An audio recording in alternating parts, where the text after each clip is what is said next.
శ్రీమాత్రే నమః. ETV life ఆధ్యాత్మిక ఛానల్ ప్రేక్షకులకు స్వాగతం. సయాజిత్వా మహీపాలాః విశ్వజిత్ యజ్ఞం సర్వస్వ దక్షిణం ఆదిత్యవర్ణేన గతానుభావం నిరవశేషం నిరవశేష ఇవా అంటాడు కాళిదాసు రఘువంశంలో. రఘుమహారాజు విశ్వజిత్ యాగాన్ని చేస్తూ ఉన్నప్పుడు సర్వస్వ దక్షిణం, సర్వస్వాన్ని దానం చేయాలి. అలా సర్వస్వాన్ని దానం చేసిన తరువాత రఘుమహారాజు దగ్గరికి కౌత్స మహర్షి దానం కోసం వస్తాడు. కానీ రఘుమహారాజు పూచిక పుల్ల లేకుండా సర్వస్వము దానం చేసిన వైనాన్ని చూసి తిరుగుముఖం పడతాడు. వచ్చి మౌనంగా ఏమీ అడగకుండా వెళుతున్నారేమిటి అని ప్రశ్నించాడు రఘుమహారాజు కౌత్స మహర్షిని. మీరు అంతా దానం చేశారు కదా, ఇక నాకేమిస్తారు అంటే, అలా అనకండి, మీకేం కావాలో అడగండి అని ప్రశ్నించాడు. 14 విద్యలు నేర్చుకున్నందుకు 14 కోట్ల వరహాలు గురుదక్షిణగా సమర్పించాలనుకుంటున్నాను, ఇవ్వగలరా అన్నాడు. ఒక్కరోజు గడువు ఇవ్వండి, కుబేరుడి మీదికి దండయాత్రకు వెళ్ళి ఆ ధనం తీసుకువచ్చి మీకు ఇస్తాను అని తెలియజేశాడు రఘుమహారాజు. ఎప్పుడైతే ఈ విషయం కుబేరుడికి తెలిసిద్దో వెంటనే కనక వర్షం కురిపించాడు రఘుమహారాజు కొలువులో. అలా కురిసిన ధనమంతా తీసుకెళ్ళమన్నాడు. మీకోసమే నేను అడిగాను కదా కుబేరుణ్ణి అంటే, నాకు 14 కోట్ల వరహాలు చాలు అని ఆ మాత్రం తీసుకుని వెళ్ళిపోయాడు. ఎందుకని ఈ విషయాన్ని ప్రస్తావన చేస్తున్నాను అంటే, విశ్వజిత్ యాగంలో సర్వస్వాన్ని దక్షిణగా సమర్పించాలి.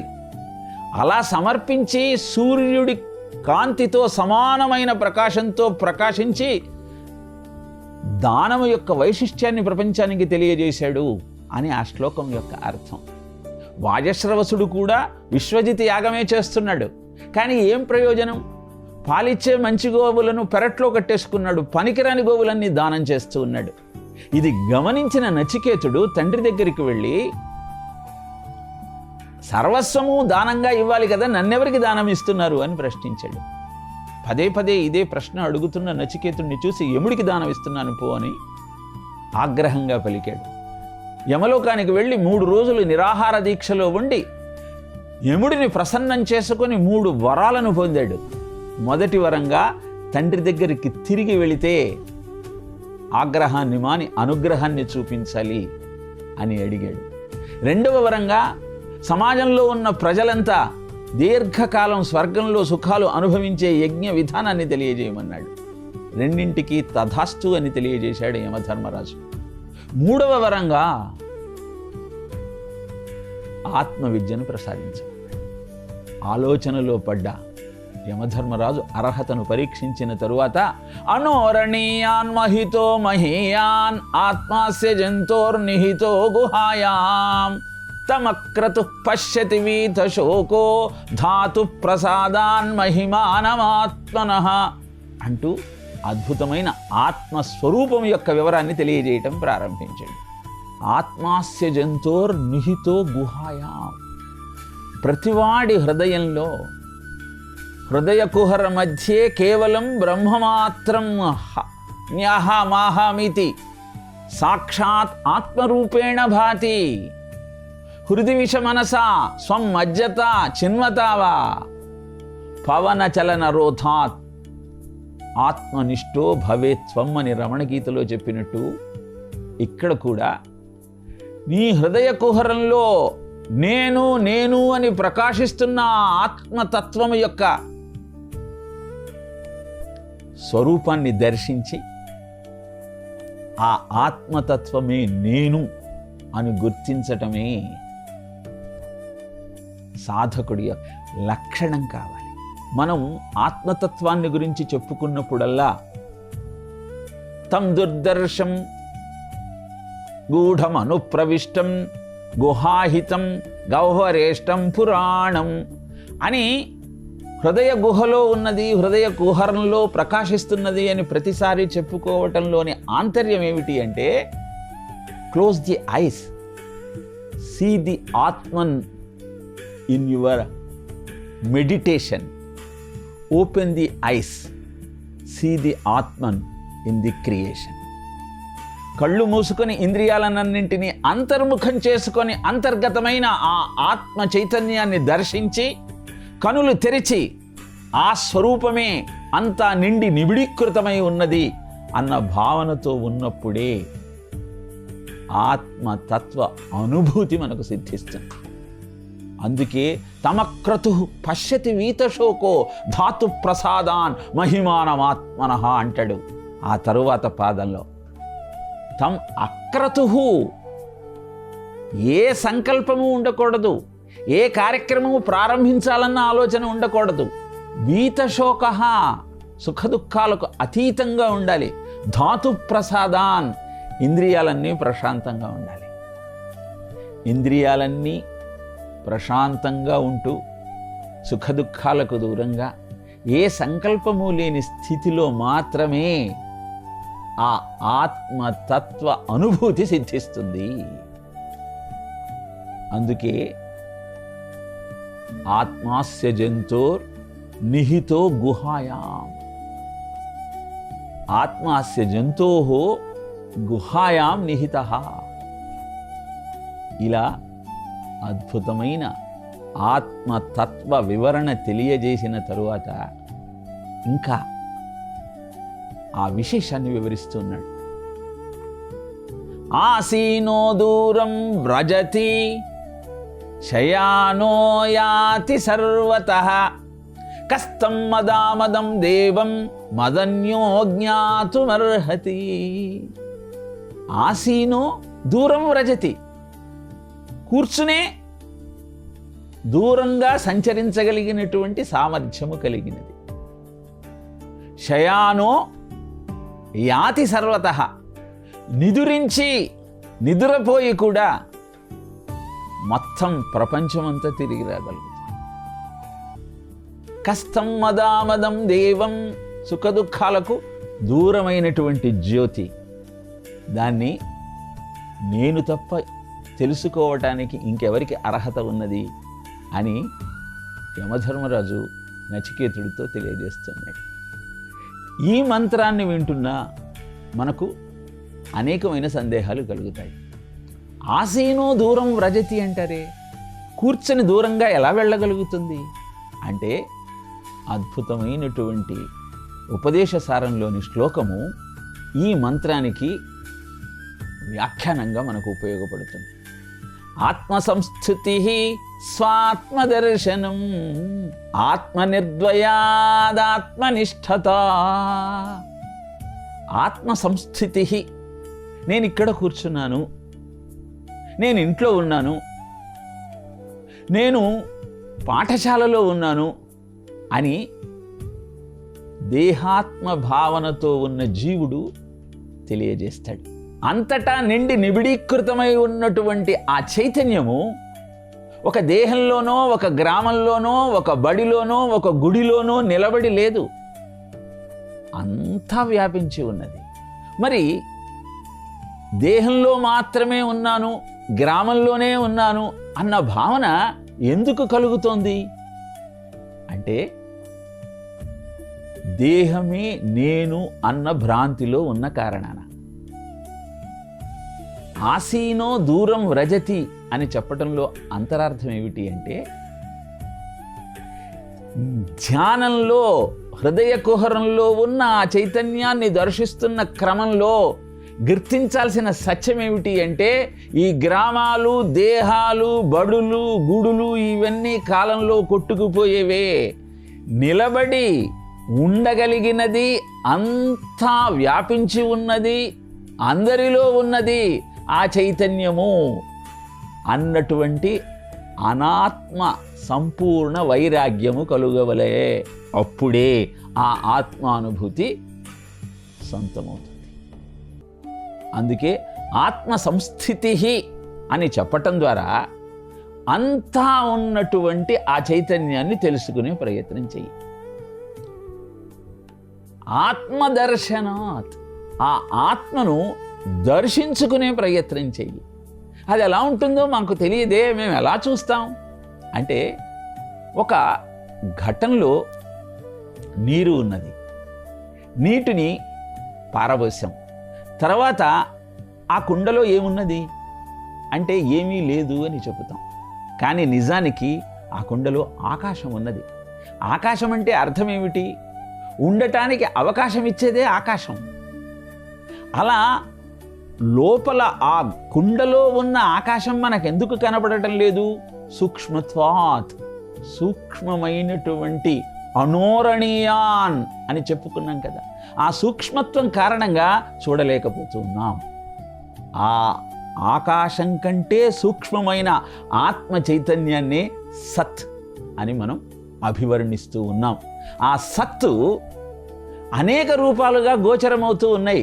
అనేక ఉపాధులు ఆ సత్తును ఆశ్రయించి, కుండలో నీరు పోస్తే నీరు కనపడుతోంది, పాలు పోస్తే పాలు కనపడుతున్నాయి. అలానే ఆ చైతన్యాన్ని ఆశ్రయించిన ఉపాధులే కనపడుతూ ఉన్నాయి. ఆ ఉపాధి మనం అనుకుంటున్నాం. ఆ ఉపాధి కొంతకాలం తర్వాత పడిపోతుంది. ఈ సత్యాన్ని గుర్తించటం కోసమే ఆత్మ సంస్థితి స్వాత్మదర్శనం, ఆత్మ నిర్ద్వయాద్ ఆత్మనిష్ఠత. ఆత్మ నిర్ద్వయాత్, అంతా ఆత్మే ఉన్నప్పుడు నేను చూస్తున్నాను, చూసేది చూడబడేది అని రెండు ఎలా ఉంటాయి? ద్వైతీభావం ఎలా ఉంటుంది అంటే, అన్నింటినీ చూస్తున్నటి నీవు నిన్ను కూడా ఆత్మస్వరూపంగానే చూడగలిగితే అప్పుడు ఆ ఆత్మానుభూతిని సొంతం. ఈ విషయాన్ని తెలియజేయటం కోసమే ఆసీనో దూరం వ్రజతి శయానోపి యాతి సర్వతః. నిద్రపోయి అంతా తిరిగి వస్తుంది. అంతా వ్యాపించి ఉన్నది ఆ చైతన్యం. కాబట్టి నిద్రపోయినప్పుడు కూడా అంతా చూడగలుగుతుంది. దీనికి కూడా ఒక అద్భుతమైన దృష్టాంతం మనకు రమణుల జీవితంలో కనపడుతుంది. కృష్ణమూర్తి అయ్యర్ భగవాన్ రమణుల యొక్క వైద్యుడు. వారికి ఏం కావాలన్నా, ఎలాంటి అనారోగ్యం వచ్చినా పరీక్షిస్తూ ఉండేవాడు. ఒకసారి భగవాన్ రమణులకు వెక్కుళ్ళు రావటం ప్రారంభించాయి. ఏం చేయాలో అర్థం కాక సతమతమవటం ప్రారంభించాడు కృష్ణమూర్తి అయ్యర్. నాడి చూస్తే బలహీనంగా కొట్టుకుంటూ ఉంది. ఆ రాత్రి భూరున ఏడుస్తూ నిద్రకు ఉపక్రమించాడు. ఆ నిద్రలో భగవాన్ రమణులు ప్రత్యక్షమై, ఎందుకయా ఏడుస్తున్నావు అని ప్రశ్నించారు. మీకు వెక్కిళ్ళు ఆగట్లేదు, బలహీనంగా కొట్టుకుంటోంది మీ నాడి, ఏం చేయాలో నాకు అర్థం కావటం లేదు అని తన వ్యధను వెల్లడించాడు కృష్ణమూర్తి అయ్యర్. నీ పెరట్లో ఉన్నటువంటి సీంత్ కోడి ఆకులు తీసుకొని వాటిని నేతిలో వేయించి దానికి శొంఠిని బెల్లాన్ని కలిపి ఉండలా చేసి నాకు తెచ్చి అని స్వప్నంలో తెలియజేశారు స్వామి. మరునాడు అదేవిధంగా కృష్ణమూర్తి అయ్యర్ ఆ మందు తీసుకువెళ్ళి రమణులకు ఇచ్చి ఆనందించాడు. కారణం, ఆ ఔషధం స్వీకరించిన మరుక్షణం ఆ వెక్కిళ్ళు ఆగిపోయాయి. శయానోపి యాతి సర్వతః కష్టం మదామదం దేవం. సుఖదుఖాలకు దూరంగా అంతా వ్యాపించి ఉన్న ఆ చైతన్యాన్ని నేను తప్ప తెలుసుకోవటానికి ఇంకెవరికి అర్హత ఉన్నది అని యమధర్మరాజు తెలియచేయటంలోని ఆంతర్యం ఏమిటి అంటే, ఏ చైతన్యమైతే అందరిలో ఉందో అదే నాలోనే ఉన్నది. కనుక ప్రతి మానవుడు ఆత్మస్వరూపంగా తనను తాను గుర్తించటం కోసం ఈ లక్షణాలన్నీ తెలుసుకొని సాధన చేసే ప్రయత్నం చెయ్యాలి అని చెబుతూ తరువాత మంత్రంలో అశరీరం శరీరేషు అనవస్థేషు అవస్థితః మహాంతం విభుమాత్మానం మత్వా ధీరో న శోచతి. అశరీరం శరీరేషు అనవస్థేషు అవస్థితః. ఇది ఒక అద్భుతమైన శ్లోకం. అనవస్థేషు శరీరేషు అశరీరం అవస్థితః. అనిత్యమైన ఈ దేహాలలో, అనవస్థేషు అంటే అనిత్యమైనటువంటి శరీరేషు దేహాలలో. ఏమిటి అనిత్యమైన దేహములు అంటే స్థూల సూక్ష్మ కారణ శరీరాలు. ఈ 3 శరీరాలు అనిత్యమైనవే, పడిపోయేవే, జడాలే. ఈ మూడింటిని నడిపించేటువంటి ఆత్మ చైతన్యం అది అశరీరం, దానికి రూపం లేదు. అలాంటి అశరీరం శరీరేషు అనవస్థేష్వస్థితః మహాంతం విభుమాత్మానం. మహాంతం అది శ్రేష్టమైనది, విభుం అంతా వ్యాపించి ఉన్నది. మత్వా ధీరో న శోచతి. ఇలా ఎవరైతే ఆత్మతత్వం గురించి తెలుసుకోగలుగుతారో వాళ్ళు ఎప్పుడూ బాధపడరు, బాధపడాల్సిన అవసరమే లేదు. దేహినోస్మిన్ యథా దేహే కౌమారం యవ్వనం జరా తథా దేహాంతర ప్రాప్తి ధీరస్తత్ర నమోహ్యతి అని భగవద్గీతలో తెలియజేస్తారు. దేహంలో బాల్యము, యవ్వనము, ప్రౌఢత్వము, వృద్ధాప్యము, ఆ తరువాత ఈ దేహాన్ని వదిలి ఇంకొక దేహంలోకి ప్రవేశించేటువంటి వైనం. ఇది ఏ జీవుడైతే తెలుసుకుంటాడో అతనికి దుఃఖించాల్సిన అవసరమే లేదు, బాధపడాల్సిన అవసరమే లేదు. ఈ విషయాన్ని తెలుసుకోవటం కోసమే సాధన చేసేటువంటి ప్రయత్నం చెయ్యాలి. ఎప్పుడు ఇది అవగతమవుతుంది అంటే సాధనాక్రమం సక్రమంగా సాగినప్పుడు. ఉద్ధరేదాత్మనాత్మానమాత్మానమవసాదయేత్ ఆత్మైవ హ్యాత్మనో బంధుః ఆత్మైవ రిపురాత్మనః. స్థూల సూక్ష్మ కారణ శరీరాలు మూడింటికి చైతన్యాన్ని ప్రసాదించేది ఆ ఆత్మతత్వమే. దానిని తెలుసుకోవటం కోసమే సాధన చెయ్యాలి. ఆ క్రమాన్ని వివరిస్తూ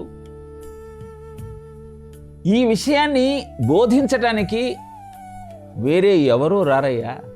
ఉద్ధరేత్ ఆత్మనాత్మానం ఆత్మానం అవసాదయేత్ ఆత్మన్యైవ ఆత్మనో బంధుః ఆత్మైవ రిపురాత్మనః. నీ ఆలోచన విధానమే, నీ సాధన క్రమమే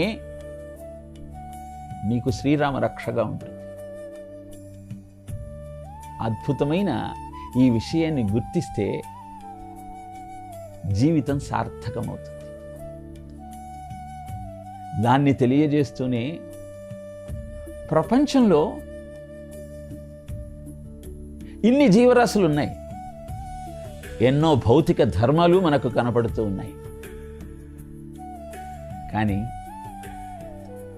వాటన్నింటిలో ఉన్నటువంటి సమానత్వం మానవుడిలో కనబడటం లేదు. పిబంతి నద్య స్వయమేవ నాంభః స్వయం న ఖాదంతి ఫలాని వృక్షాః నాదంతి సస్యం ఖలు వారివాహాః పరోపకారాయ సతాం విభూతయః అని చెబుతుంది నీతి శాస్త్రం. నది తన నీళ్లను తానెప్పుడూ తాగదు, వృక్షం తన పళ్లను తానెప్పుడూ స్వీకరించదు. ఇలా ఎవరైతే అందరిలో ఉన్న చైతన్యమే నాలో ఉన్న చైతన్యము, అదే ఆత్మ చైతన్యము అని గుర్తిస్తారో వారికి అద్భుతమైన ఆనంద అనుభూతి సిద్ధిస్తుంది. కానీ స్వార్థమే పరమావధిగా ఉన్నటువంటి మానవ జీవితంలో ఇన్ని టెన్షన్సు, ఇన్ని ప్రెషర్సు, ఇన్ని దుఃఖాలు, ఇన్ని రోగాలు రావటానికి కారణం ఏమిటి అంటే ఆ ఆలోచన మృగ్యం కావటమే. దాన్ని తెలుసుకోమంటూ యమధర్మరాజు నచికేతుడికి అద్భుతమైనటువంటి జ్ఞానబోధ చేస్తూ ఉన్నారు. నాయమాత్మాబల ప్రవచనేన లభ్యః. మరి ఈ విషయం గుర్తించడం ఎలా అర్థమవుతుంది, ఎలా తెలుసుకోవాలి అంటే అయం ఆత్మ అంటే ఈ ఆత్మ చైతన్యం ఏదైతే ఉందో ప్రవచనేన లభ్య, ప్రవచనాలతో సిద్ధించదు. అంతకాడికి ఇంకా గురు సందేశంలో ఇది వినటం ఎందుకండి అన్న సందేహం వెంటనే మనకు కలుగుతుంది. చెప్పేటప్పుడు విని తెలుసుకోవటం కదా, కలవు శ్రవణాన్ముక్తి అని కదా శాస్త్రవాక్యము. ప్రకృష్టవచన ఇది ప్రవచన, ప్రకృష్టవచనము అని ప్రవచనాన్ని ఎందుకంటారు అంటే ఒక మొక్క వృక్షంగా మారాలి అంటే భూమిలో గొయ్యి తీసి దానిని స్థాపన చేసి అనంతరము నీరు పోసి ఆ వృక్షానికి కాచే పుష్పాలను ఫలాలను స్వీకరిస్తాం.